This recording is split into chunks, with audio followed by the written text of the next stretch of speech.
Hello everyone, আজকের এই ভিডিওতে আমরা ইন্টিগ্রেশনের উপরে কিছু ট্রিকোনোমেট্রিক্যাল যে ফাংশনগুলো হয়, sine theta, cos theta, tan theta, এই ধরনের ট্রিকোনোমেট্রিক্যাল ফাংশনের ইন্টিগ্রেশনগুলো শিখে যাব আজকে শুধুমাত্র এই ভিডিওর মাধ্যমে।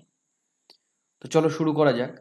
প্রথমে যে ফর্মুলাটা আমি নিয়েছি সাইন এম এক্স, মানে অ্যাকচুয়ালি দেখো আমি দুটো ফর্মে নিয়েছি। যদি শুধুমাত্র সাইন এক্স থাকে সেক্ষেত্রে মাইনাস কস এক্স হয়ে যাবে, কিন্তু অনেক সময় কী হয় বলো তো, কোশ্চেনে এক্সের জায়গাতে 2x 3x 4x যে কোনো টাইপস, মানে এক্সের সঙ্গে যে কোনো নাম্বার দিয়ে দিতে পারে। সেক্ষেত্রে আমরা কি করব, দেখো সাইন এম এক্স আছে না, তাহলে কী হবে minus cos M X as well it will be like that minus cos mx divided by m. ওকে, কারণ তোমার এখানে যে নাম্বারটা এক্স এর সঙ্গে প্রোডাক্ট আকারে থাকবে সেই নাম্বারটাকে ডিভাইড করতে হয় ইন্টিগ্রেশনে। সিমিলারলি তুমি যদি cos x এর ইন্টিগ্রেশন করো তাহলে তুমি sin x পাবে। ভালো করে খেয়াল করো, সাইন এক্সের কিন্তু যে ইন্টিগ্রেশনটা পেয়েছো সেটা কিন্তু মাইনাস কস এক্স। আমি আবারও বলছি, সাইন এক্সের যে ইন্টিগ্রেশনটা সেটা কিন্তু মাইনাস কস এক্স, বাট কস এক্সের যে ইন্টিগ্রেশনটা সেটা কিন্তু প্লাস সাইন এক্স। এটাকে কিন্তু মাথায় রাখবে। ডিফারেন্সিয়েশনের ক্ষেত্রে কিন্তু সেটা আলাদা হয়ে যায়। ডিফারেন্সিয়েশনের ক্ষেত্রে তোমার সাইন এক্সেরটা পজিটিভ হয়, কস এক্সেরটা নেগেটিভ হয়, বাট ইন্টিগ্রেশন দেখো ঠিক অপোজিট হয়েছে না, সাইন এক্সেরটা নেগেটিভ হয়েছে, কস এক্সেরটা পজিটিভ হয়েছে। আমাদের কিন্তু মাথায় রাখতে হবে ডিফারেন্সিয়েশন এবং ইন্টিগ্রেশন দুটোকে সমানভাবে আমাদেরকে এগিয়ে নিয়ে যেতে হবে, যাতে করে আমরা এক্সামে প্রত্যেকটা প্রবলেম শর্ট আউট করতে পারি। তাহলে সাইন এক্সের ইন্টিগ্রেশন জানলাম, কস এক্সের ইন্টিগ্রেশন জানলাম, সেগুলোই মডিফাইড, মানে ইন জেনারেল ফর্ম তুমি যদি নাও এক্সের জায়গাতে সেখানে এম এক্স থাকতেই পারে, সেই এমটা থাকলে সেটাকে আমরা ডিভাইড করে দেবো, এর বেশি কিছু করার দরকার নেই। চলো, তারপরে সেক এক্স এর কি হবে, সেক স্কোয়ার এম এক্স যদি থাকে তাহলে আমাদের যে ইন্টিগ্রেশনটা হবে সেটা tan M x by M. দেখো এগুলো হচ্ছে স্ট্যান্ডার্ড ইন্টিগ্রেশন, এগুলো থেকেই কোশ্চেন আসে। মানে তুমি যদি 11-12 বা যে কোনো গ্র্যাজুয়েশন লেভেলের বই খুঁজে বের করো, দেখবে যে এই ধরনের ইন্টিগ্রেশনগুলো প্রত্যেকটা বইয়ে মেনশন করা আছে। এগুলোকে স্ট্যান্ডার্ড ইন্টিগ্রেশন বলা হয়। বোঝা গেল? কারণ প্রত্যেকটা প্রবলেম তুমি এগুলোর মাধ্যমেই সলভ করতে পারবে, শর্ট আউট করা যায় এগুলোর মাধ্যমে। ওকে, তাহলে দেখো আমি সেক স্কোয়ার এম এক্স যদি থাকে তাহলে কি হবে tan M x by m. আর এটা হচ্ছে আমাদের ইন জেনারেল ফর্ম, যদি সেক স্কোয়ার এক্স যদি থাকে, মানে শুধু সিম্পল এক্স থাকে, তাহলে tan X by tan X plus C হয়ে যাবে। যদি কোসেক স্কোয়ার এম এক্স থাকে তাহলে কি হবে, কোসেক স্কোয়ার থাকলে minus cot M X, cosec square থাকলে কি হবে মাইনাস কট হবে, আর সেক স্কোয়ার থাকলে কি হবে ট্যান। এটা কিন্তু মাথায় রাখতে হবে, সেক স্কোয়ার থাকলে কি হবে ট্যান, আর কোসেক স্কোয়ার থাকলে হচ্ছে মাইনাস কট। এবার যারা ভুলে গেছো তাদেরকে কিন্তু রিভিশন করতে হবে, এর বাইরে কোনো বুদ্ধি নেই। কারণ ম্যাথের ডেফিনিশন হচ্ছে তুমি যতবার প্র্যাকটিস করবে তত তুমি ভালো করতে পারবে, নিজেকে শার্প করতে পারবে। এর বাইরে ম্যাথের কোনো ডেফিনেশন হয় না। বোঝা গেল? কারণ এগুলো তো আমরা অলরেডি শিখে গেছি 11-12-এ, তারপর অনেকটা সময় পার করেছি। যারা রেগুলার 11-12 পাস করেছে তাদের জন্য তো খুবই সহজ বিষয় এগুলো।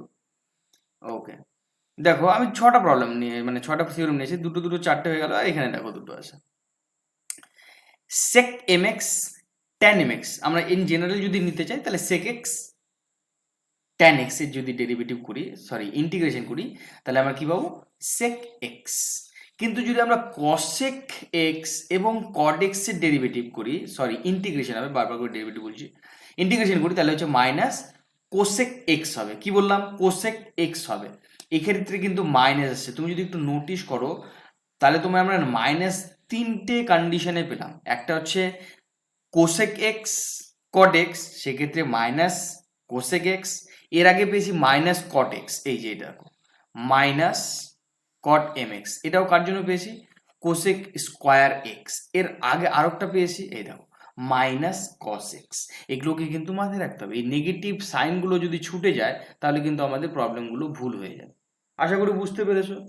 যারা বুঝতে পারোনি বারবারগুলোকে ফর্মুলাগুলোকে দেখবে এবং লিখবে।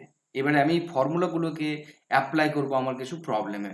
দেখো প্রথমে যে প্রবলেমটা নেওয়া হয়েছে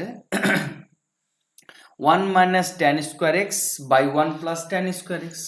দেখো এখানে 1 minus tan square X by 1 + tan² আমরা একটা ফর্মুলা শিখেছি আমাদের অ্যাসোসিয়েটেড অ্যাঙ্গেলে, মাল্টিপল অ্যাঙ্গেল আমরা যখন করেছিলাম আমরা কিন্তু এইটার ফর্মুলা শিখেছিলাম, মনে আছে? কেউ বলতে পারবে? যদি বলতে পারো তাহলে তো খুবই ভালো। দেখো 1 - tan² বাই 1 + tan²। এখানে যদি এক্স না দিয়ে, এখানে আমরা ফর্মুলা পড়েছিলাম থিটা দিয়ে, মানে আমাদের এখানে যদি থিটা থাকতো তাহলে কী হবে বলো তো? আমাদের ফর্মুলাটা ছিল cos 2θ। যারা যারা জানো তাদের জন্য খুবই ভালো, মানে এখনো ভুলোনি, এটা খুব ভালো কথা অবশ্যই। তাহলে আমরা এখানে কি লিখতে পারি? ইন্টিগ্রেশন এখানে দেওয়া আছে 1 - tan² by 1 + tan² into dx. তাহলে আমি এই পুরোটার ফর্মুলা অ্যাপ্লাই করে দিতে পারি। আমি যদি ফর্মুলা অ্যাপ্লাই করি, দেখো এক লাইনে আমার ইন্টিগ্রেশনটা হয়ে যাবে। তাহলে এটা কি হবে? cos 2x ডিএক্স, তাই তো? তাহলে cos 2x এর যদি আমি ডেরিভেটিভ করি তাহলে কি হবে? আমরা একটু আগে শিখেছিলাম সাইন হবে, তাই তো? sin 2x, দেখো তো এখানে x এর সঙ্গে কি আছে? 2 আছে, তাহলে কি হবে? 2টা ডিভাইড হয়ে যাবে, প্লাস একটা ইন্টিগ্রাল কনস্ট্যান্ট আসবে সি। তাহলে option C is the correct answer. দেখো আমাদের এক লাইনে অ্যান্সারটা হয়ে গেল, কিচ্ছু করার দরকার নেই। এই কারণেই তো প্রত্যেকটা চ্যাপ্টার, মানে আমাদের সিলেবাসে যে চ্যাপ্টারগুলো মেনশন করা আছে সেগুলো কিন্তু খুবই গুরুত্বপূর্ণ, একে অপরের সঙ্গে মানে লিঙ্ক করা আছে একে অপরের সাথে। তারপরে দেখো 2 নাম্বারটা, এখানে কি বলতো? এক্স ডিগ্রি দেওয়া আছে, তোমরা হয়তো মনে রেখেছো বা ভুলে গেছো অনেকে। আমরা জানি যে 180 ডিগ্রি মানে 180 degree equals to pi radian. তাহলে দেখো এখানে এক্স ডিগ্রি বলা আছে, এখানে পায়ে অ্যান্সার আসছে, মানে রেডিয়ানে অ্যান্সার আসছে। তুমি রেডিয়ান না লিখে, মানে রেডিয়ানকে আমরা সি দ্বারা ডিনোট করি, তুমি সিটা না লিখলেও ওটা রেডিয়ানেই মানে ধরা হয়। তাহলে এখান থেকে তুমি যদি 1 ডিগ্রি বের করতে চাও তাহলে কি হবে? পাই/180 ডিগ্রি, তাই তো? এবার তোমার এখানে দেওয়া আছে এক্স ডিগ্রি, তাহলে এক্স ডিগ্রি সমান সমান কি হবে? πx/180, তাই তো? তাহলে দেখো তো এইটাকে যদি আমি বসিয়ে দিই, আমার যে ভ্যালুটা দেওয়া আছে, তাহলে এরকম আসবে না? Sine πx/180 dx. দেখো তো সাইন এক্স এর ডেরিভেটিভ কি হবে? সরি, সাইন এক্স এর ইন্টিগ্রেশন কি হবে? সাইন এক্স এর ইন্টিগ্রেশন আমরা শিখেছি, আমরা সাইন এক্স এর ইন্টিগ্রেশন শিখেছি যেটা, দেখো আমি এখানে একবার করে লিখছি যাতে করে আমরা মনে করতে পারি। আমরা সাইন থিটার এখনই মানে শিখে এলাম যে আমরা যদি ইন্টিগ্রেশন বের করি তাহলে মাইনাস কস থিটা হয়, তাই তো? Minus cos theta plus C হয়। তাহলে এই ক্ষেত্রে দেখো আমার এখানে তো সাইনের ফর্মে আসছে না, তাহলে আমি এটা লিখতে পারবো না। দেখো তো মাইনাস কস πx/180, কিন্তু কথা হচ্ছে আমার এখানে দেখো তো এক্স এর সঙ্গে কি আছে? পাই/180 একটা টার্ম যুক্ত আছে না, মানে একটা কনস্ট্যান্ট টার্ম। দেখো তো পাই/180 এই টার্মটা কি? এক্সটা এক্স এর সঙ্গে, তাহলে এই টার্মটা কি হবে? ভাগ হয়ে যাবে, পাই/180 ভাগ হয়ে গেল। তাহলে এটাকে যদি তুমি সিম্পলিফাই করো তাহলে কি পাবে অ্যান্সারটা? এটাকে আমি সিম্পলিফাই করলে -180/পাই কস এক্স প্লাস সি। তাহলে option D is the correct answer. আশা করি বুঝতে পারছো। দেখো খুব সহজে অঙ্কগুলো করা যাবে, শুধুমাত্র ফর্মুলাগুলোকে মাথায় রাখতে হবে। আর স্ট্যান্ডার্ড ফর্মুলার বাইরে তো কেউ যেতে পারবে না। এক্সামিনারও তোমাকে যখন কোনো প্রবলেম দেবে, ডেফিনেটলি তোমাকে এই যে আমরা স্ট্যান্ডার্ড ফর্মুলাগুলো ইউজ করছি এগুলোকে ঘিরেই দেবে, তাই না? সরাসরি ফর্মুলাও দিয়ে দিতে পারে। চলো, তারপরে দেখো এখানে বলেছে 3 নাম্বার। আমাদের এখানে 3 নাম্বার যেটা দেওয়া আছে, যে এখানে দেওয়া আছে sec x in bracket sec x minus tan x dx, তাই তো? দেখো এই sec x টা যদি আমি গুণ করে দিই তাহলে কি আসবে বলো তো? sec square x minus sec x tan x dx এখানে থাকবে, তাই তো? এবার দেখো আমি ইন্ডিভিজুয়ালি মানে সেপারেট করে নিচ্ছি প্রত্যেকে। তাহলে এখানে কি হবে? sec square x dx minus sec x tan x dx। তাহলে দেখো তো sec স্কোয়ার x এর ডেরিভেটিভ আমরা কি পড়েছিলাম? tan x minus sec x tan x এর ডেরিভেটিভ কি পড়েছিলাম মনে আছে? sec x plus C. তাহলে কোনটা আসছে বলো তো? Option C is the correct answer, tan x minus sec x plus c. আশা করি বুঝতে পারছো আমি কিভাবে করতে চাইছি অঙ্কগুলো। এবারে দেখো 4 নম্বরটা, cos square minus sine square. এখানে কিন্তু দেখো আমরা কিন্তু শিখেছি, আমাদের দুটো ফর্মুলা আছে, একটু ভালো করে খেয়াল করো। আমি এগুলো মেনশন করে দিচ্ছি কারণ যারা জানে না তাদেরকে জানতে হবে। Cos square theta plus sine square theta equals two কি হয় বলো তো? 1। বাট যদি তোমার এরকম দেওয়া থাকে cos square theta minus sine square theta, এটা হয়ে যায় তোমার কস টু থিটা, কস টু থিটা হয়ে যায়। ওকে, তাহলে এখানে তুমি কি লিখতে পারবে বলো তো? আবার আরও একটা ফর্মুলা আমি এখানে লিখবো, মানে এই ফর্মুলাগুলো যেহেতু আমার দরকার, তাহলে আমাকে অবশ্যই এগুলো লিখতে হবে ফর্মুলাগুলো। এখানে আমরা আরও একটা ফর্মুলা জানি যে টু কস স্কোয়ার থিটার ফর্মুলা কি বলো তো? One plus cos two theta, two theta, এটাও কিন্তু একটা ফর্মুলা। দেখো এই ফর্মুলাগুলো আমাদের লাগবে। এবার এই ফর্মুলাগুলো যে শুধুমাত্র এই প্রবলেমের জন্য করছি তা নয়, আমি আবারও মেনশন করছি তোমাদের, এই ফর্মুলাগুলোকে অলরেডি আমরা ইউজ করে নিয়েছি আমাদের অ্যাসোসিয়েটেড অ্যাঙ্গেল, মাল্টিপল অ্যাঙ্গেল যে করেছিলাম না, এগুলোতে কিন্তু করে নিয়েছি। অতএব ওগুলোরই কানেকশন এখানে কিন্তু একটা রয়ে গেছে। তাহলে ওইগুলো কিন্তু ভালো করে শিখতে হবে। তুমি এসে হঠাৎ করে ইন্টিগ্রেশন শিখবে পারবে না কিন্তু। এই কারণে প্রত্যেকটা চ্যাপ্টার এমনভাবে মেনশন করা আছে যাতে করে একে অপরের সঙ্গে তুমি লিঙ্ক করে সলভ করতে পারো প্রবলেমগুলো। ওকে, চলো কথা না বাড়িয়ে শুরু করা যাক। এখানে কি হবে? কস square x minus sine square x, এটা তাহলে আমি কি লিখতে পারবো? কস টু এক্স, তাই তো? আচ্ছা দেখো তো, আন্ডার রুটের ভেতরে যেটা কি আছে, ওয়ান প্লাস কস ফোর এক্স যেটা আছে সেটাকে আমি এরকম লিখতে পারি না, টু ইন্টু টু এক্স। তাহলে এখানে টু এক্সটাকে ধরো, মানে টু থিটা ধরে নিলাম, এটা একটা থিটা ধরে নিলাম, তাহলে টু থিটার মতো একটা ফর্ম চলে আসছে না? ভালো করে ভাবো। তাহলে এখানেও কিন্তু আমি একটা ফর্মুলা অ্যাপ্লাই করে দিতে পারছি। তাহলে এখানে কস টু এক্স তো হচ্ছেই, এখানে আন্ডার রুটের ভেতরে কি হবে বলো তো? Two into cos square two X, কেন কি এখানে থিটা কি বলো তো? এই যে টু থিটা, টু এক্সটা থিটা হিসেবে কাজ করছে, ডিএক্স। ওকে, তাহলে এটাকে তুমি যদি একটু সিম্পলিফাই করো তাহলে কি পাবে বলো তো? কস টু এক্স, আন্ডার রুটের ভেতরে টু থেকে গেল, কারণ টু তো বেরোতে পারবে না, আর স্কোয়ার আছে যেহেতু এটা বেরিয়ে যাবে, কস টু এক্স ডিএক্স। তুমি যদি খেয়াল করো এই কস টু এক্স, এই কস টু এক্স কেটে গেল, তাহলে এখানে কি পড়ে থাকলো বলো তো? Dx by under root. এবার ডিএক্স এর ডেরিভেটিভ আমরা প্রত্যেকে জানি X, X by under root plus C. তাহলে কোনটা হচ্ছে option? Option B is the correct answer. দেখো এইভাবে কিন্তু আমাদের প্রবলেমগুলো শর্ট আউট করতে হবে, কিচ্ছু নেই, শুধুমাত্র আমাদের যে ফর্মুলাগুলো শিখে এসেছি সেই ফর্মুলাগুলোকেই অ্যাপ্লাই করতে হচ্ছে এখানে। তারপরে দেখো এইখানে, এখানে দেখো এটাকে যদি আমি একটু মডিফাই করি, তোমাদের হয়তো এরকম একটা ফর্মুলা মনে আছে, এখানেও কিন্তু আমাদের ফর্মুলা অ্যাপ্লাই করতে হবে, ফর্মুলা ছাড়া কোনো বুদ্ধি নেই। তাহলে আমি দেখো এই ফর্মুলাটা কারো মনে আছে? যদি মনে থাকে একটু মনে করার চেষ্টা করো তো। কস থ্রি থিটার ফর্মুলা কি ছিল? কস থ্রি থিটা, ততক্ষণ আমি এদিকে ক্যালকুলেশন করি। তাহলে এখানে দেখো আমি এটা কি করলাম, cos cube theta minus three cos theta. দেখো এই সাইন স্কোয়ার থিটাকে আমি কি লিখতে পারি?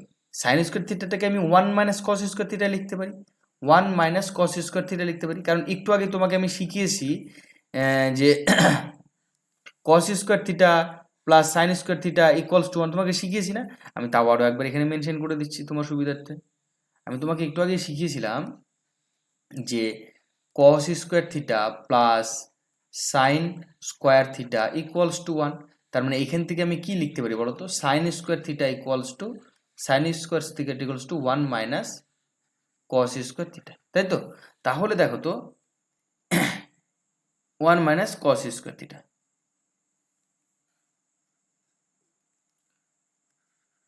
One minus cos square theta, এটাকে যদি তুমি সিম্পলিফাই করো তাহলে কি হবে বলো তো? Cos cube theta minus three cos theta, এই মাইনাসটা এই মাইনাসের সঙ্গে গুণ হবে, তাই না? এই মাইনাসটা এই মাইনাসের সঙ্গে গুণ হবে, তাহলে মাইনাস আর মাইনাস গুণ হলে কি হবে? প্লাস।